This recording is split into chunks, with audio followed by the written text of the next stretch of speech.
something you learned? Were you born an entrepreneur? You got to start small. I have not allowed being a woman to hold me back. Credibility is not just making money, it's about making sure that people trust what you're doing. Law practice is not only about going to court, it's about advice. It's very difficult to hire somebody who's not motivated and then make them motivated. One of the things that I'm known for is integrity. They have to see you as a person of integrity.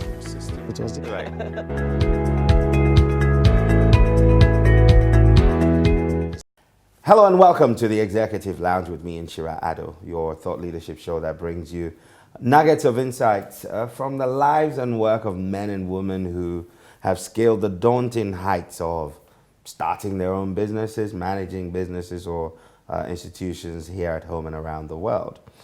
My guest on the show today will bring us insights on his own journey into the world of artificial intelligence.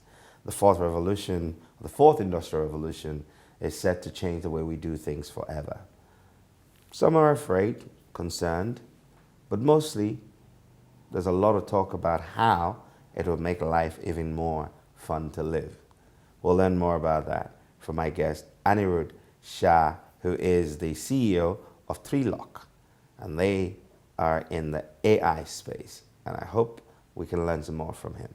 You're welcome to the show. Thank you, Inshira. You know, it's quite interesting the way technology has evolved and continues to evolve. For us in the developing world, we, look in awe at some of it. Mm-hmm. But there's also a lot of talk about how potentially we could leapfrog and utilize what the fourth industrial revolution has already created to be able to get to a place of equity. Do you share that assertion? To an extent, yes. I think if you're focused, because what AI and machine learning will help you do is basically it gives you leverage, right? Because you can have a small team of people who are focused on an objective and using software as a base, and then you build on top of that, like using the machine learning, you create machine learning and intelligent software, right? What that will help you do is basically take that software to the next level. Because before machine learning, when you had software, input used to go in and that used to be output. And it used to be it would be the same, right? It would not change. It's not dynamic. Whereas when you have a machine learning enabled software system, it becomes completely dynamic because it starts learning from its environment, right? And I think that is the key, right? Because then what happens is you write software once which will adapt to changing environments. And you don't have to keep doing you as a human being don't have to keep imagining the different scenarios your software is going to work in, right? You let the data and the algorithm figure that out for you. And that is when you can scale up to the number of use cases it can handle will be like millions, right? So I think if you're focused and we have the right direction, I think AI and machine learning could be extremely helpful for humans and especially the developing world, because it can really help us give us that leverage and provide that jump that you were talking about, right? Wonderful. So let me not pretend I know what AI is. I mean, I have to be honest with the audience. I don't know. Right. And I'm sure there are quite a few of them out there who may want to understand what artificial intelligence is. It sounds very scary, especially first time I heard it. It sounded like something from Star Wars or Star Trek and stuff like that. But I'm learning now that it actually is closer to home than we actually would imagine. Right. So what exactly is machine learning, AI? Are they the same thing? What exactly is it? So, to be really honest, I don't know what, when people use the word AI, I don't know what they mean, right? Because I know machine learning for sure, right? And machine learning is like I told you, and it's an algorithm which basically looks at data, and by data I can give you like a simple example, right? Let's say you're trying to predict where you're going to be, 3 days from today, right? That is what. So I can take inputs, right? I can take data, like what does insurer do on a Monday? What does insurer do on a Tuesday? What does insurer do on a Wednesday? Like, what is your GPS location on, and I can track you by every hour. So, if you think about it in like a tabular format, I'll have like the time of day, I'll have your GPS location, and then I'll have like an identifier for you. And then with just these three pieces of information, and if I let the system run and start collecting this over a period of, let's say, 6 months, then I can start predicting where you're going to be given it's a Tuesday and it's 2 p.m., right? So that is what machine learning allows you to do, right? If you have enough data about somebody or enough number of people, then you can start predicting what they're going to do in the future, right? And it's all simple probabilities. It's not this magical black art, right? But where the black art, where it looks like magic is when you start putting things on top of each other, when you start layering not one machine learning system but hundreds of systems together. That's when the real magic happens, and that is so that is why people seem afraid, because that's just too much to understand, right? But at the core of it, we do benefit from yes, the of course. magic, yes, yes, and it's all around us. But for businesses, how would access to such massive ability to leverage data and be able to understand patterns help serve customers better or grow their own businesses? So one of the areas where you can really leverage, or I think a lot of businesses have been leveraging it in the past as well, is basically revenue forecasting and figuring out the supply chains and so on. So they have been using statistical methods, and with the only difference between statistical methods and machine learning is machine learning just takes it up one more notch, right? Because statistical methods, you had limited amounts of data, but now those limits have been removed. So now what happens with machine learning is you can look at 20 years worth of data, and I can start tracking even the micro transactions. Let's say I have a truck that is going from point A to point B. How much time is that truck taking? Who's driving that truck? All that information I can start putting into models, and then based on that I can start predicting what my supply chain is going to look like.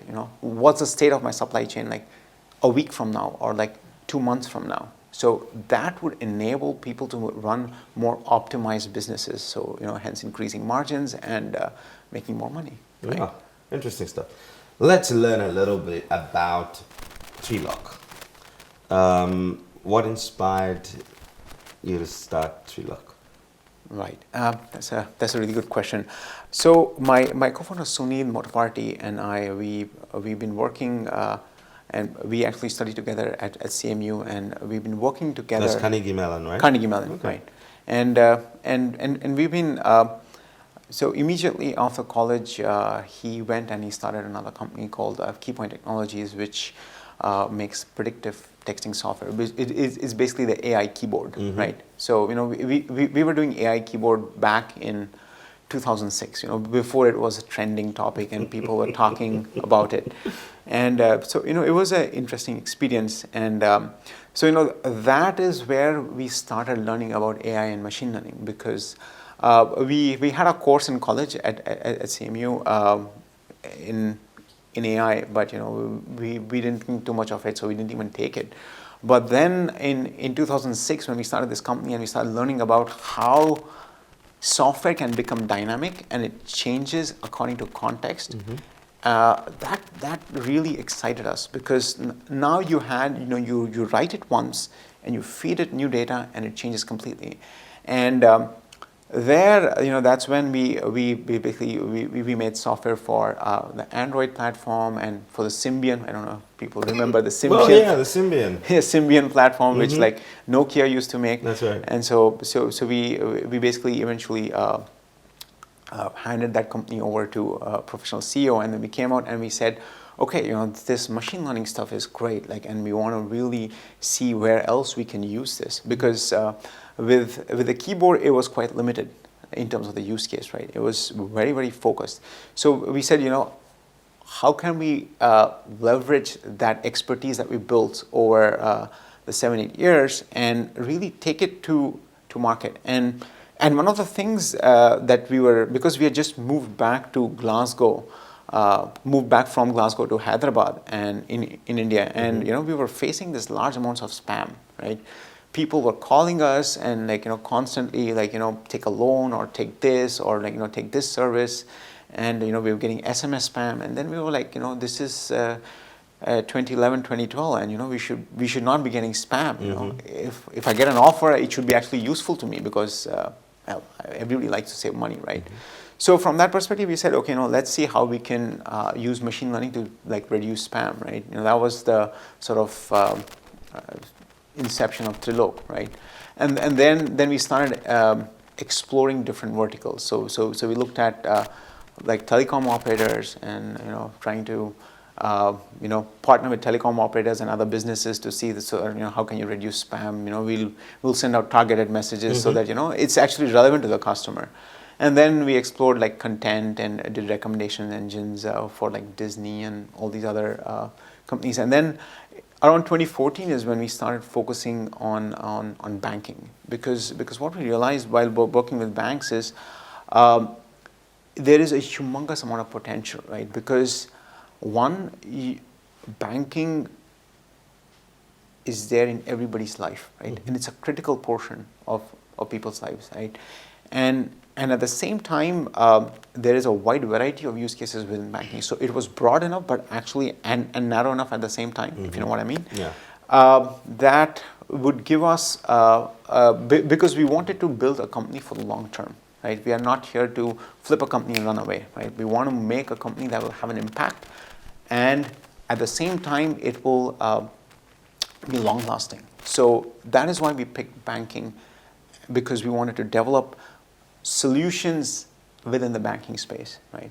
And one of the first problems we encountered with one of the largest private banks in India is, they wanted to get their customers to become they wanted their customers to keep logging into their digital banking platform, and they wanted us to figure out why they are not logging in. And when we thought about it, and there could be hundreds of reasons, why people are not. And then we started asking questions to the data, as in, why are these people not logging in, right? And surprisingly, 85% of the people were not logging in because they were inconsistent users. So they hadn't formed a habit of using digital banking. So then it struck upon us, okay, so let's flip the question. Rather than asking why people are not logging in, let's ask, how do you form the habit so that they want to log in, yeah. Right? And because another interesting thing we were seeing from data is the bank had spent so much money on creating this feature-rich app, right? And you had 90% of the users were using 2 or 3 features. Right? Let me guess. Check their balance, funds transfer, right? And maybe request a card or a checkbook. Request a card, yeah. It was like bill payments, well, right? That's what I do. So, but there's a whole lot more that you could do with that. Yes, there's a whole lot more, and people are not using this convenience system that's there in their pocket. They can do everything from changing their debit card PIN to paying paying their bills or downloading a statement, filing their taxes. There are hundreds of these features that you could be, you could be filing your taxes while sitting at the bus stop, right? And then waiting for your bus. So with that much amount of convenience built in, and people are not using it, so that dawned upon us. It's probably that people don't know about it and they don't care too much, because unlike other applications you take your Facebook and TikTok and other social media applications, banking is not entertainment, right? I don't go and check my mobile banking app because it's cool and fun, right? There's no cat videos and there's no pretty girls to look at, right? It's very boring. But at the same time, it also provides you utility, right? And one of the key things about forming habits is you have to increase the perceived utility of the underlying product in the customer's mind, right, before the habit is formed. Right? So the customer has to start feeling that it's useful to me. I have to be there. Right. I have to use it. I have to use it, and there are these like 50 different things I can use it for, right? And when that thing gets registered in the customer's mind, that's when the habit starts to form. But at the same time, you have to do it consistently month over month, right? And especially with banking, because it's a need-based product, I'm not going to just go and casually do fund transfers, right? Unless, that would be difficult if I'm Jeff Bezos, maybe, but even he wouldn't be doing that. Yeah, exactly.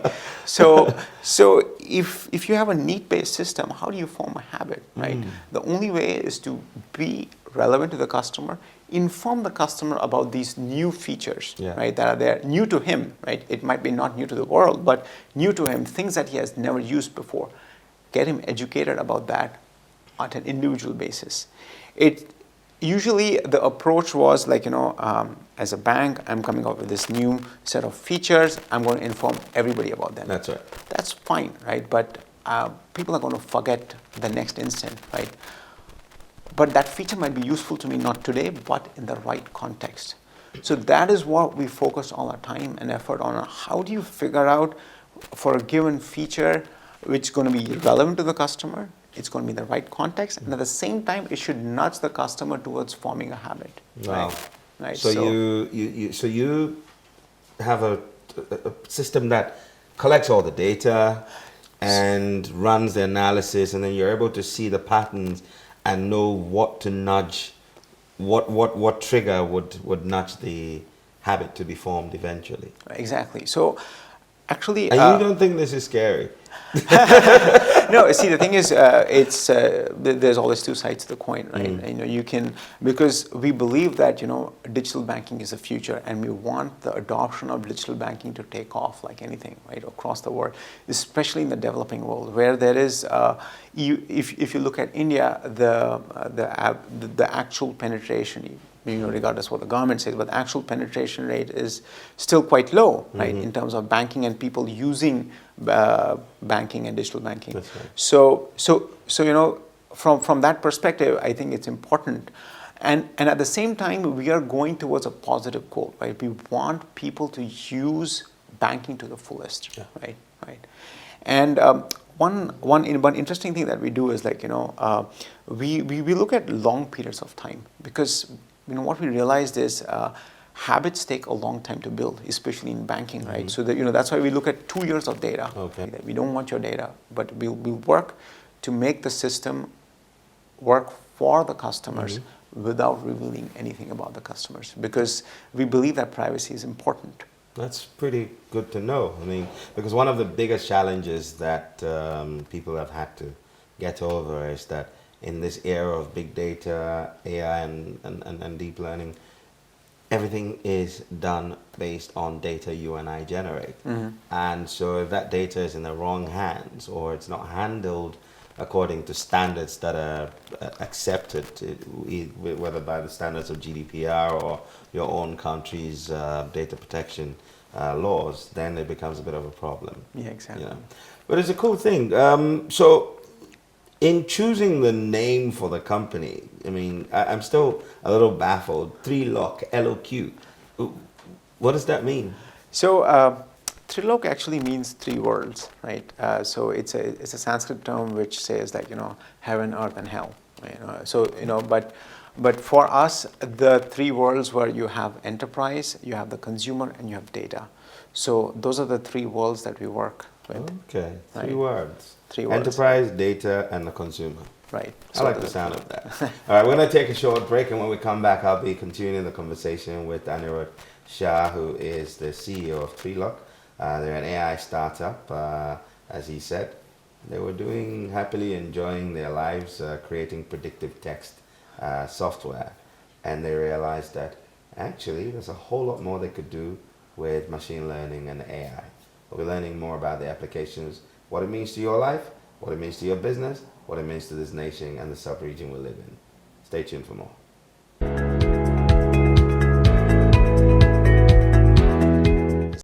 Welcome back to the Executive Lounge with me, Inshira Ado, and my guest, Anirudh Shah.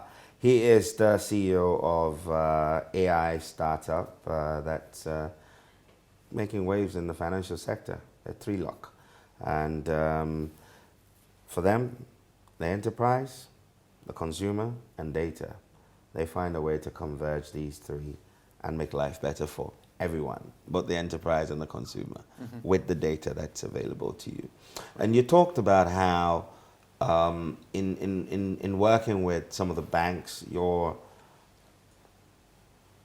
overarching desire was to create or understand the data sets that you had and use that data set to create a predictable action, which is to get them to always want to log into and form a habit of using several different features. Because the more they use different things in there, the more they will go back to the digital app. Now, isn't that a bit, like you're getting in the minds of people, like you're doing psychology? Right. Yeah, it can. See, the thing is, to be very honest, when we were studying habits, so we did some research on how habits are formed, and there are standard theories which say that there is internal triggers and external triggers and so on, and that sort of that kind of approximation works to a certain extent, right? But what happens is human beings are extremely complex, right? Because we all come from different backgrounds, and we have been brought up in different contexts, and so what that does is because we are also a machine learning system at the end of the day, right? Our brains are quite fluid, and so what that does to us is we are actually extremely complicated beings, right? And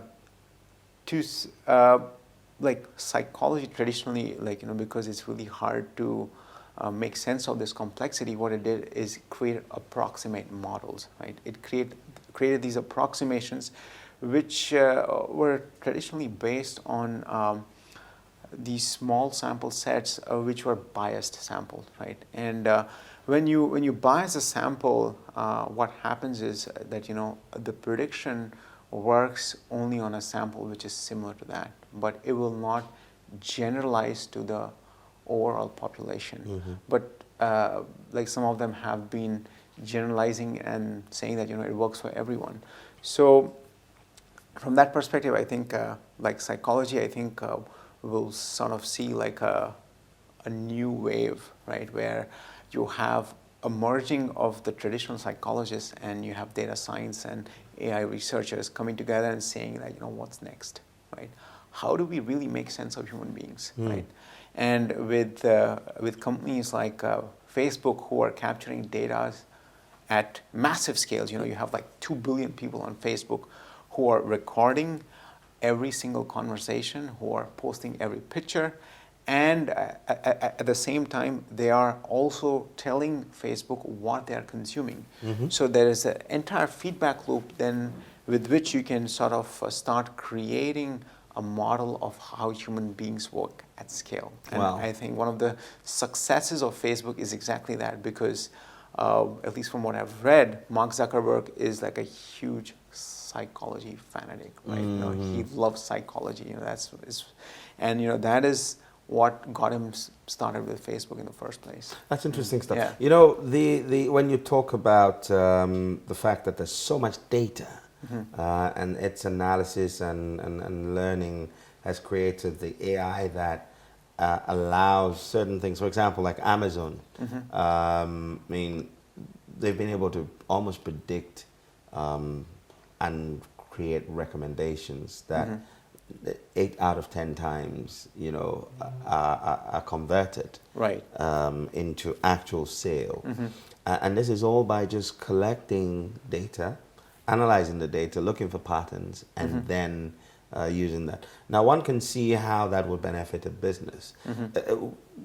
Can a business, a startup, tour company, be able to leverage AI at that level to build their business, or this is just a preserve of the big four? I think it's not anymore. I think with the whole the revolution over the past 4 or 5 years with with the advent of open source tools for AI, this is changing rapidly, right? Because one of the original recommender systems that Amazon created, this was back in 2000. And of course, that system, it requires large amounts of computing and so on. However, over the past few years, there has been rapid developments where people have optimized these systems, and now you can, like if you take for example our own software, we have optimized it so that we can process 1 million customers' data on a single desktop. Wow. Right. So. And you typically analyze data over a 24-month period? Over 24 months. So 1 million customers over 24 months on one desktop? On one desktop, right. Like 4 or 5 years ago, it would have taken like a cluster of computers with like 10 nodes and so on, but now it's being done on one desktop. And a lot of it is to do with the open source movement, right? Because the open source movement provides software where you can use it as a base. So even if because we are a small company, right? We are a startup, and we are able to provide software which can scale to millions of users, right? Without requiring hundreds of computers. So from that perspective, and one of the critical factors of why we are able to do this is because of open source software. And we're extremely grateful to the open source community for providing software like Spark, Hadoop, and so on, which are critical. And these are the sort of drivers which will help us leapfrog, right? Because earlier in the talk you were mentioning how AI is going to leapfrog, and this is the open source software movement is the thing that we should focus on as one of the stepping stones. So then we can take stuff that, and by open source you mean codes that have been produced and are available that you can then add on and use to build your own solutions. Right. Cool stuff. So let's just say, today the startup ecosystem globally is evolving rapidly. There's a lot of people going into the IT space, providing all kinds of solutions, just like you are. And they're leveraging AI. What do you think, if you look at the trend so far, what's next? I think there's going to be a lot more of machine learning and AI coming up, right? I think we are just scratching the surface right now. So, if it was 1996 and you asked me, like, where is the web going to take us? We were just scratching the surface back then, right? And it's the same thing with machine learning and AI, right? We're just scratching the surface. That I think it's going to propel us to Mars. If you ask me, right? That's next. So we will do some unthinkable stuff with that right now. Exactly, because what's going to happen is, like, especially with machine learning, is when you start adding up systems on top of each other, they start leveraging, and you get exponential increase in productivity, right? Right, because now, like I just told you, like, I'm able to process humongous amounts of data using just very minimal resources. Now you multiply that by 1 million times, then that's when the magic starts happening, right? And the advantage is, because now it's not just 1 or 2 people, or it's not for the privileged few. You can take like a average computer science the programmer.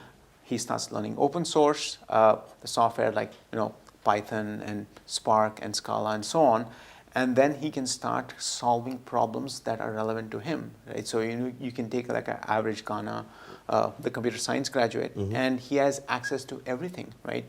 With a simple laptop and the open source software, he can create magic, right? And when enough people start doing that and they get interested, that's when you do the leapfrog.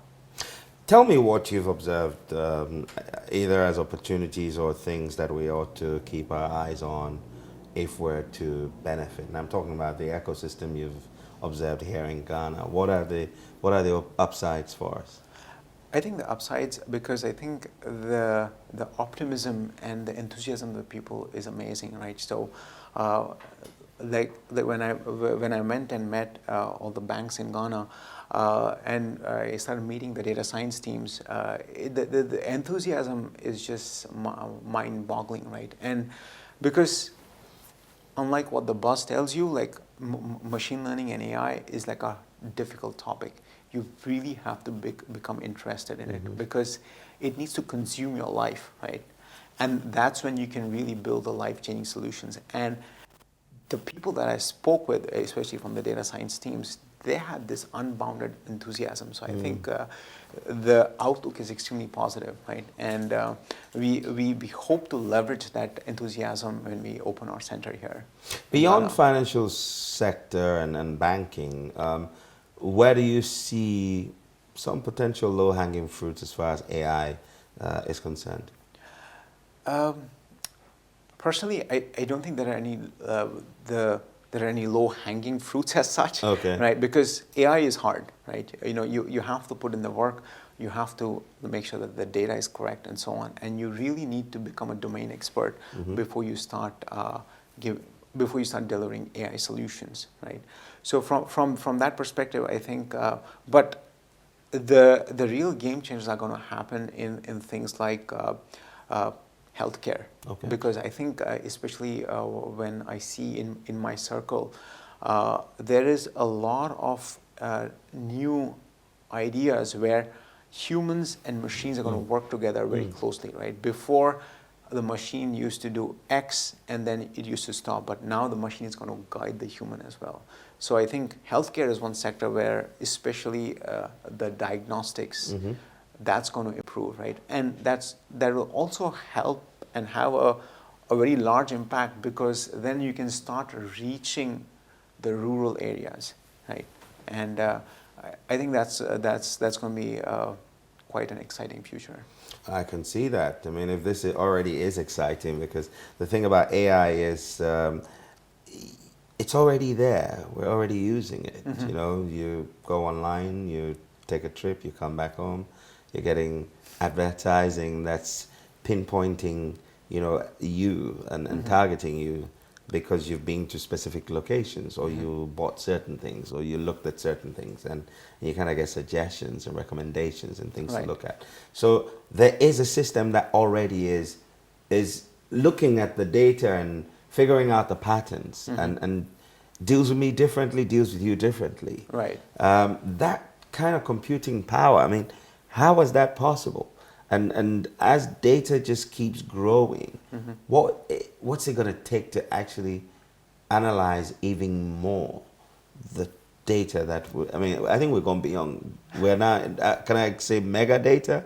Sure. Have we gone past big data? I think we're at the point where we're generating far too much data now, which means there's a lot more work to be done. Right. But what kind of computing power is going to be required to be able to do that? I think what's going to be different is, like, you know, what kind of it's not just sheer large amounts of computing power.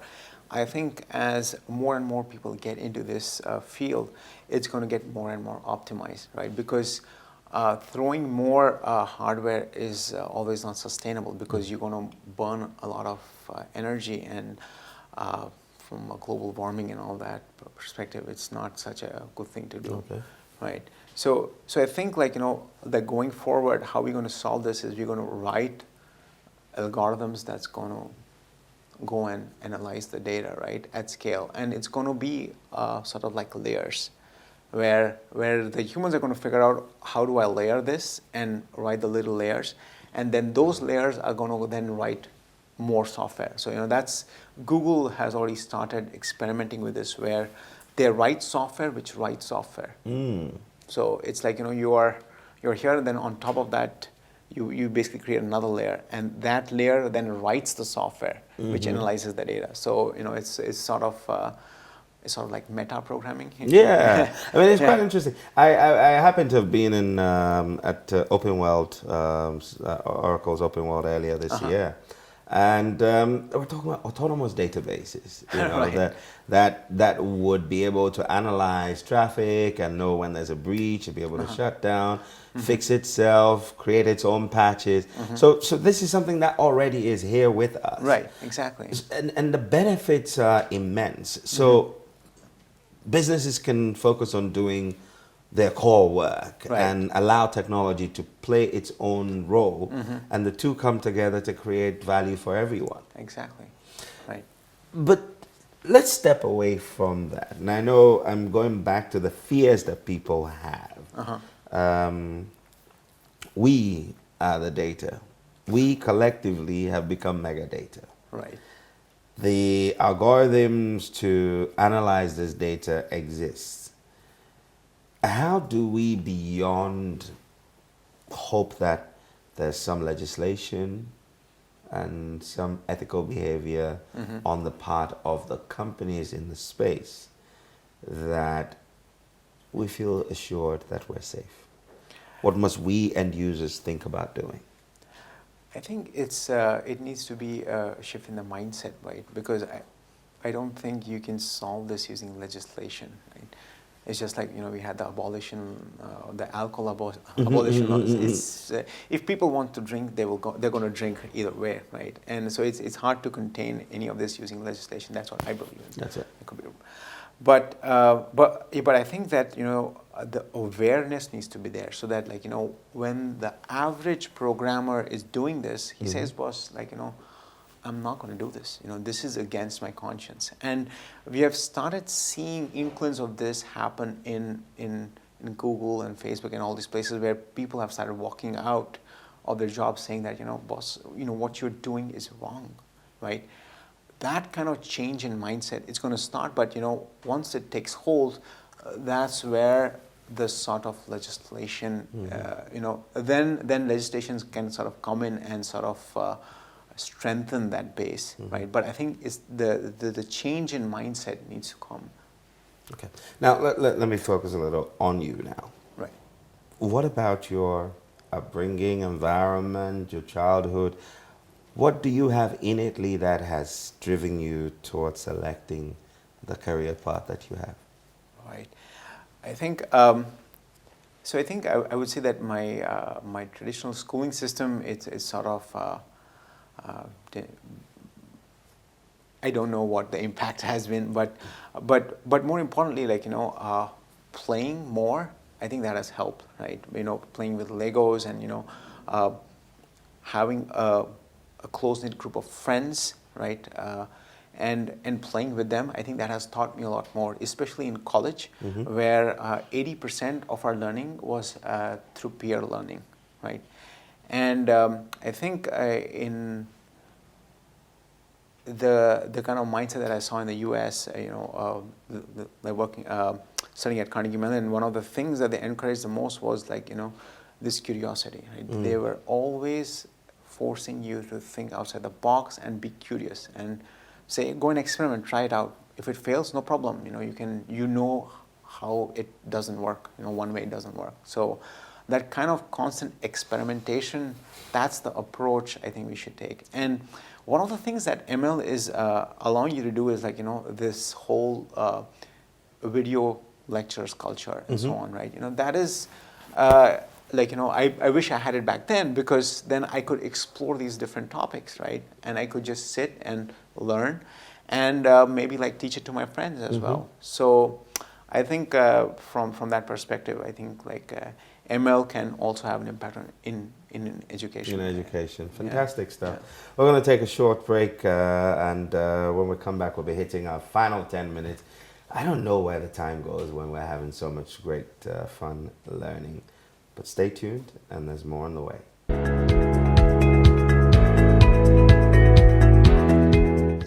Welcome back to the Executive Lounge with me, Inshira Ado, and my guest, Anirudh Shah, who is the CEO of 3Lock, and an AI startup that's focusing in the financial services sector, mainly working with banks. But there's something when we went for the break, I thought about asking you. We're talking disruption like it's a daily thing now. Everyone, you go to sleep, you wake up, and there's been some disruption somewhere. The financial services sector is not, safe from disruption. I mean, we've seen what the M-Pesa has done in East Africa, mobile money here in Ghana. What do you think that the AI and the fourth industrial revolution holds in store for disruption, and how can banks safeguard against that disruption? How can they disrupt themselves to ensure that they survive? Right. So actually, over the past 5 years, I've worked very closely working on the data sets that banks hold. And one thing that really amazed me is banks hold so much rich data. It is mind-boggling, and and 85% of the times it's completely underutilized, right?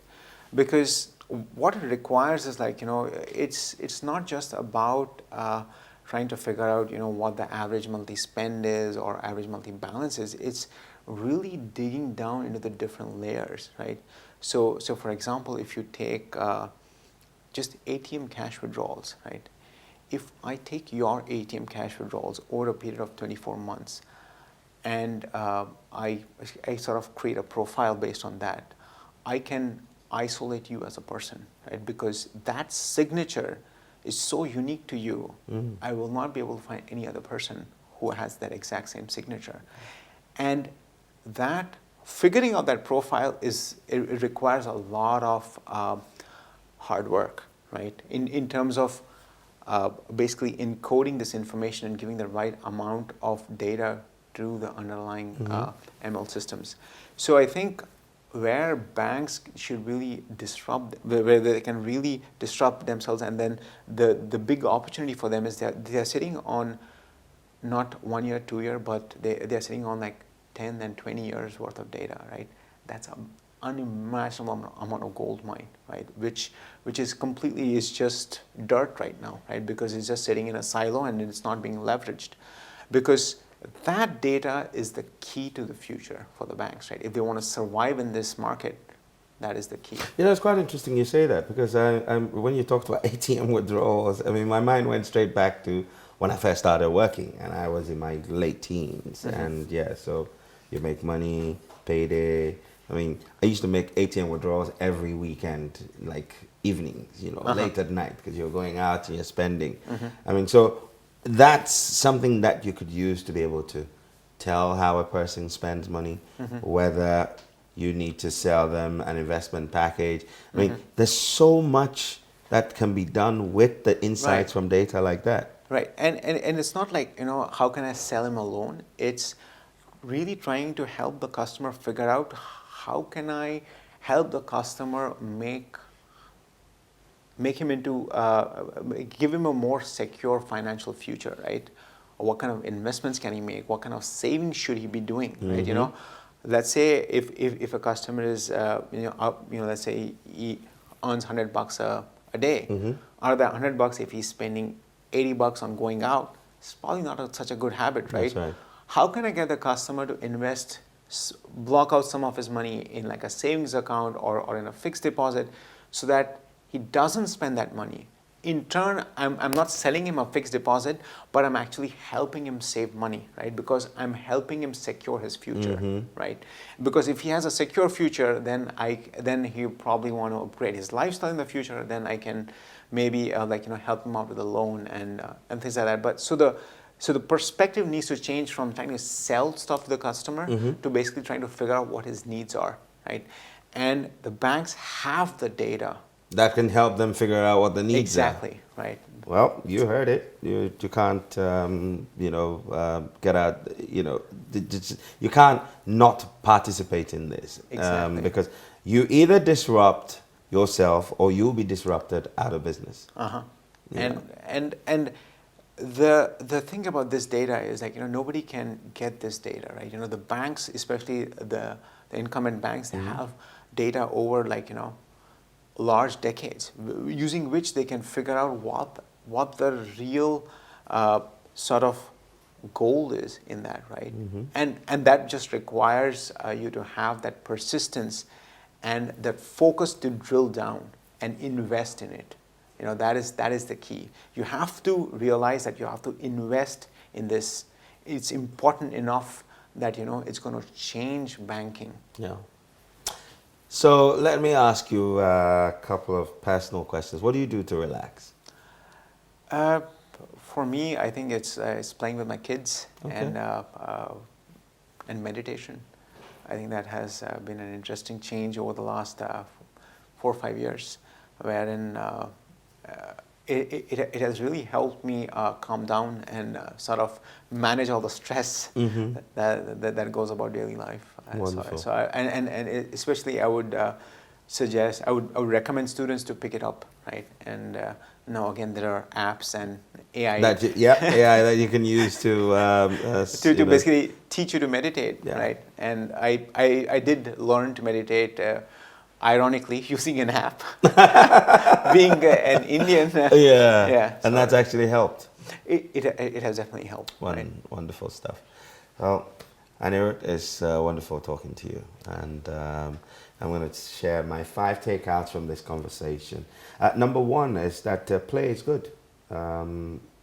Play exposes you to lots of new ideas, and number 2 is that if you keep the right set of people around you, the company you keep influences your own destiny. If you find yourself in a space where you're not challenged to be bold, you're not challenged to be communicative, you're not challenged to think outside the box, then you need to reconsider where you are. The third thing is that never do away with curiosity. Always ask the question, what can be better about this? How can I make this work better? How does it work? Where is this coming from? Why does it work the way it does? If you keep being curious, you create new perspectives, new insights, and that leads to new possibilities. The fourth thing I'm taking away from this conversation is that collaborations will always take us further. It's a saying that if you want to go alone, you want to go, you go alone, you can only go far, but you go farther when you go together with other people. Of course, that's in the story of Three-Lock that was founded by 2 CMU alumni, and they clearly are on a path to disrupt and improve the way things are done in the financial services sector as far as digital technology is concerned. Final thing, look after yourself. It's difficult to be successful. It's a lot of hard work to take your idea to market, but you can find a way to keep the stress low so you continue to do what you love doing and live a fuller life. It's been great talking to you. It's been a pleasure. Wonderful. Thank you so much. And it's been great having you watch us. We'll be back with more on the Executive Lounge, where we get to showcase some of the best minds. My name is Inshira. Thanks to our friends at Villa Monticello and the entire crew. And to you for sticking with us. Go forward, make rain. Shalom.